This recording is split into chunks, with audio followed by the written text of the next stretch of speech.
కడుపులో పోట్లు, కడుపు నొప్పి సమస్య తగ్గడానికి ఔషధాన్ని తయారు చేసుకుందాం. అయితే దీనికి ముందుగా కావలసిన పదార్థాలు ఏంటో తెలుసుకుందాం. నిమ్మరసం, ఇంగువ, దానిమ్మ తొక్కలు, నల్ల ఉప్పు, సైంధవ లవణం. డాక్టర్ గారు, కావలసిన పదార్థాలు చూసాం కదా, మరి ఏ విధంగా తయారు చేయాలి? అవి చాలా తేలిగ్గా తయారు చేసుకోవచ్చమ్మా. ముందు ఒక బౌల్ రెడీగా పెట్టుకున్నారు కదా, ఇందులో మనం ఒక్కొక్క ద్రవ్యమే ఏమేమి వేస్తున్నామో చెప్తుంటాను, అది కలుపుదాం మనం. ఈ ఔషధంలో మనం దానిమ్మ తొక్కల్ని వాడుతున్నాం. మనం చాలా ఎపిసోడ్లో చెప్పుకుంటూ ఉంటాం ఈ దానిమ్మ తొక్కలు అనేది జీర్ణమండలం చక్కగా పనిచేయడానికి బాగా ఉపయోగపడుతుంది అని చెప్పి. దానిమ్మ తొక్కల్ని తెచ్చి ఎండబెట్టుకోవాలి. ఎండబెట్టినటువంటి దానిమ్మ తొక్కల్ని చూర్ణంలా చేసుకోవాలి. మనం ఈ చూర్ణాన్ని రెడీగా పెట్టుకున్నాం కదా, ఈ చూర్ణాన్ని సుమారుగా ఒక చిన్న చెంచా పరిమాణంలో తీసుకొని మనం ఒక పక్కనున్న బౌల్లో వేసుకుందాం. ఆ తర్వాత ఇందులో ఇందాకే చెప్పాను ఇంగువ ప్రధాన ద్రవ్యంగా వేసుకుంటామని చెప్పని. ఇంగువను కూడా తీసుకుందాం. ఇంగువ మామూలుగా పొడిలాగా దొరికితే సరే, లేకపోతే మనకి ఇంగువ ముక్కల్లాగా దొరుకుతుంది కదా, ఆ ఇంగువ ముక్కల్ని కొంచెం వేయించాలన్నమాట. నేతిలో వేయించి దాన్ని పొడిలా చేసేసుకోవాలి. ఇంగువ పొడిని పావు చెంచాడు, అంటే ఇందాక మనం తీసుకున్నటువంటి దానిమ్మ తొక్కల చూర్ణంలో 4వ వంతు వచ్చేలాగా ఇంగువను కూడా అందులో కలుపుకుందాం. ఆ తర్వాత సైంధవ లవణం. ఈ లవణాలకి ఏంటంటే జీర్ణం బాగా అయ్యేలాగా చేసేటువంటి గుణం ఉంటుంది. అంటే అరుగుదల బాగుండేలాగా. అరుగుదల బాగున్నట్టయితే కనుక ఈ కడుపులో పోట్లు అవి రావు, కడుపులో గ్యాసెస్ తయారవ్వడం కానివ్వండి, లేకపోతే ఆ పేగులు బాగా నులిమినట్టుగా నొప్పి రావడం, అలాంటి సమస్య రాకుండా ఉంటుంది. కానీ సైంధవ లవణాన్ని ఎక్కువగా అక్కర్లేదు, కొంచెం ఒక 2-3 చిటికల పరిమాణంలో వేసుకుందాం.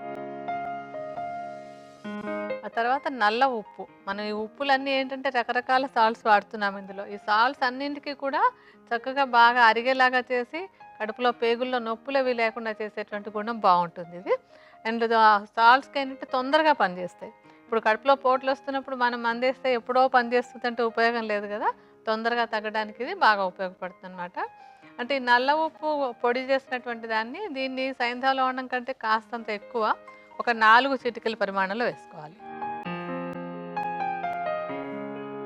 ఇంకా అన్నీ మనం వేసేసుకున్నాం. దానిమ్మ తొక్కల చూర్ణం, సైంధవ లవణం, ఇంగువ, తర్వాత నల్ల ఉప్పు అన్నీ వేసాం కదా. ఇప్పుడు ఇందులో మనకి మిగిలింది, ఇందాక మనం చెప్పుకున్నటువంటి పదార్థాలు మిగిలింది ఏంటంటే నిమ్మరసం. నిమ్మకాయలన్నీ కూడా తేలిగ్గా దొరుకుతాయి. నిమ్మకాయకి ఏంటంటే నిమ్మరసానికి చక్కగా అరిగేలాగా చేసేటువంటి గుణం ఉంది.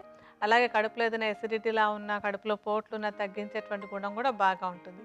ఈ పులుపు, ఉప్పు రెండు కూడా ఏంటంటే చాలా తొందరగా పనిచేస్తాయి, లోపలికి వెళ్ళి కూడా చాలా క్విక్గా పనిచేస్తాయి.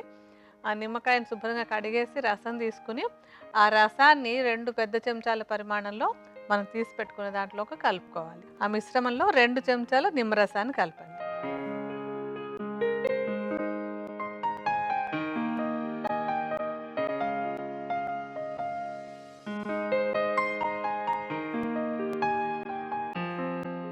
బాగా కలిసిపోయింది అంతాను. ఇప్పుడు ఇలా కలిసిపోయిందంటే ఏంటంటే మనకి ఔషధం రెడీ అయిపోయినట్టే. చాలా తేలిగ్గా తయారు చేసుకోవచ్చు కదా ఇది. మనం చూస్తున్నాం కదా, చాలా సింపుల్ మెథడ్ కూడాను.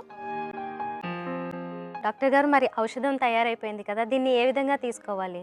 ఇప్పుడు ఏంటంటే భాస్కర్రావు గారి సమస్యలాగా ఇంకెవరికైనా కూడా ఉంటుంది కదా, ఇలా కడుపులో పోట్లు కానీ, కడుపులో నొప్పి కానీ అనిపించినప్పుడు ఇలా మనం అప్పటికప్పుడు తయారు చేసుకోవచ్చు. అంటే మిగతావన్నీ ఇంట్లో రెడీగా పెట్టుంచుకొని దానిమ్మ తొక్కలు చూర్ణము, తర్వాత ఇంగువ పొడి, నల్ల ఉప్పు, సైంధవలో ఉన్న రెడీగా ఇంట్లో ఉంచుకుంటే అప్పటికప్పుడు మనం ఇప్పుడు చెప్పినట్టుగా డోసెస్ కరెక్ట్గా కలుపుకొని, కొంచెం నిమ్మరసం కలుపుకొని, ఎప్పుడు పోట్లుగా అనిపిస్తే అప్పుడు కడుపులో పోట్లు ఉన్నప్పుడు వెంటనే ఇది ఒకసారి ఒక పెద్ద చెంచాడు పరిమాణంలో తీసుకుంటే కనుక చాలా తొందరగా కడుపులో పోట్ల సమస్య తగ్గడానికి ఇది బాగా ఉపయోగపడుతుంది.